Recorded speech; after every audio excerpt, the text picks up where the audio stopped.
Okay, well, welcome back. I am with Assemblymember Robert Rivas, who represents the 30th Assembly District of California. And we're continuing our discussion with regard mostly to COVID-19 topics. Robert, much like other communities, our local business community is being devastated by the shelter-in-place order going into its 7th week. We've just received word that it'll be official later this week that the shelter-in-place order is going to go through the end of May. And we have to get back to work. Livelihoods are being destroyed, businesses are being bankrupt, and local municipalities are losing millions and millions of dollars. Without being disrespectful or insensitive to those who've lost loved ones due to the coronavirus, at what point will the governor lift this order and get people working again? Right, and so I appreciate the question, Mark. And obviously, these, as I mentioned, these are unprecedented times. And what makes this so very difficult is the fact that this virus has impacted each and every one of us. It has impacted the way that we live, the way we interact with one another, the way that we work, and certainly it is having a devastating impact. It's on our state economy, on our local and regional economies. And certainly the fallout from this pandemic is going to be severe. In a call that we had with the governor, he mentioned the fact that, the 3-year, the projections for our statewide budget is very, very grim, where he's expecting unemployment to be around 25% when those numbers are released in our state, which is a significant turnaround of where we were the most prosperous state in this country. And certainly I think, having a very healthy budget reserve, well, it is, that time is here. And so certainly from a fiscal standpoint, our state is in a lot better position than many others. But when you look at, how we're going to come out of this pandemic and how we reopen, we have to be very, very cautious. I think that we've got to, as our governor, as, other governors throughout the country have stated, is that, that this is a decision that has to be driven by science. It has to be a decision that's driven by our medical, our professionals. I appreciate that our governor has put together kind of a team around reopening California and about how we can stimulate our economy once we reopen. But certainly when you look at the data, when you look at how different regions have been impacted by this virus, unfortunately, when you look at that map of infections, the hottest spot from the onset of this pandemic has been our region, has been Santa Clara County region. We have had more infections than anywhere else. And so certainly adhering to these social distancing orders is very important because it is the one proven way to help minimize this outbreak. Without, a proven vaccine, this is unfortunately the only safe protocol that we have, other than washing our hands often and adhering to those hygiene hygiene standards. And certainly we can lean on history and look at the last pandemic to impact this state, which is the Spanish flu, I believe in 1917, 1918 time, where these exact protocols were put in place, the shelter in place, they closed down, businesses. And after a couple months after they lifted those businesses, the virus came back with a vengeance. That Spanish flu spread. And so certainly that's, what we're trying to avoid in this state. Certainly I think that you have local governments in the state that are starting to lift their shelter in places and starting to resume activity. And we've just got to monitor them and be very cautious when we do so. And so I think rolling out these protocols, I commend the governor for being transparent about it and being honest, as I mentioned earlier in our call, where he has set up kind of 6 standards. Once we're able to meet those standards, then we can begin to talk about rolling things out. And the most important of those standards, is, I believe, is the ability to test. Is we certainly aren't there as a country, we aren't there as a state.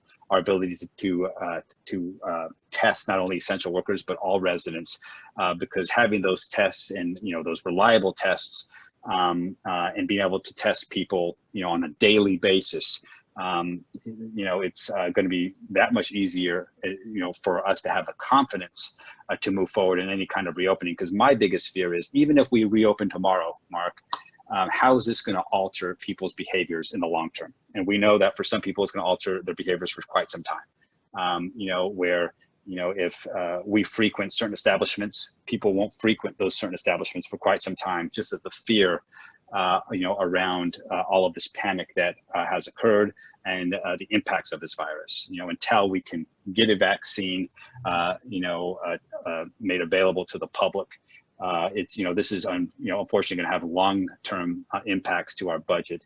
But I'm with you. I understand the urgency to open up our economy, and that's why when I look at things like the federal stimulus, our response as a state, it is extremely, extremely important that we do everything we can to ensure that our local economies, that our small businesses remain viable and productive. And that's why I appreciate what's been done when it comes to stimulus, but it just hasn't been enough.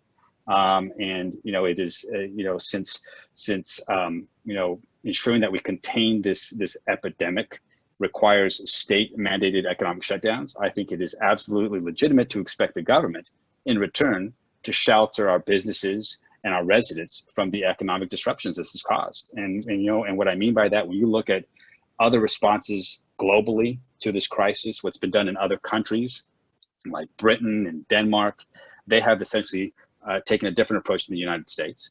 They have tried to freeze their economies by bolstering small businesses and providing wages to their employees, so they can essentially furlough their employees.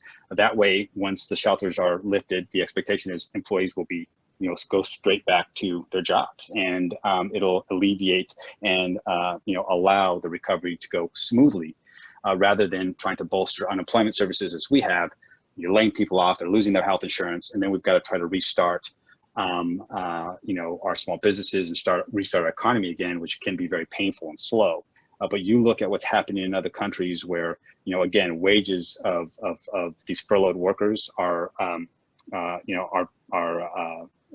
being paid out, but also essential business maintenance costs like rents, utilities, interest on debt, health insurance premiums, and all other related costs are being paid as well, and part of their stimulus package. And all these costs are absolutely vital for the survival of these businesses that are being forced to lock down, shelter in place, and hopefully to avoid becoming bankrupt. There appears to be some inconsistency to some of the social distancing protocols and how they apply to different sectors of the workforce. For example, construction can continue on low-income housing, but no other housing projects or commercial projects. Now, if applying proper social protocols are acceptable for workers on low-income housing projects, why wouldn't those same protocols be acceptable on other construction projects? Right, and so that's a very fair point. I know some of my colleagues having some discussions with them over this issue. I know that there was a letter that was generated to the governor, I believe, possibly to leaders within the legislature to address this issue. And it's certainly, I can't speak on why this protocol, or why these rules are inconsistent, because certainly I think that if you can establish the appropriate protocols and ensure people are social distancing on the job, but we can still certainly move a lot of these developments that were in the process of being done, then that should be that consideration should be made. I know I've worked with a couple of home builders that all they were waiting for was an inspection to release their homes, and you have people on the other end that sold their homes, and so the home builder has had to pay for them to stay in a hotel during the duration of this pandemic, rather than get the inspection at the local level. And so because at the local level, adhering to the shelter-in-place orders, I don't know what the holdup is, whether at the local level, these inspectors, whether they're contracted inspectors, whether they're in-house staff members, whether they can perform these inspections or not. That's something we're working with our local governments here in our district to try to get resolved. But certainly, as I mentioned, with the legislature not being in session and the governor taking this solo approach to managing this crisis, it's been very difficult to address all of these issues and address all of these gaps. And so certainly that is something that I know we are very well aware about, that my colleagues in the legislature are very well aware about, and we will continue to push to get it addressed. And so until we get that clarity, we will keep pushing and keep doing all we can to reduce the burden and try to remove a lot of the confusion and inconsistencies that we have seen over the last few weeks. Again, we're talking with Assemblymember Robert Rivas, representing the 30th District of the state of California. Robert, we appreciate you being with us. We have one more round to go. Hang tight. We'll be with you in just a few seconds. Thank you. You got it, Mark. Mm-hmm.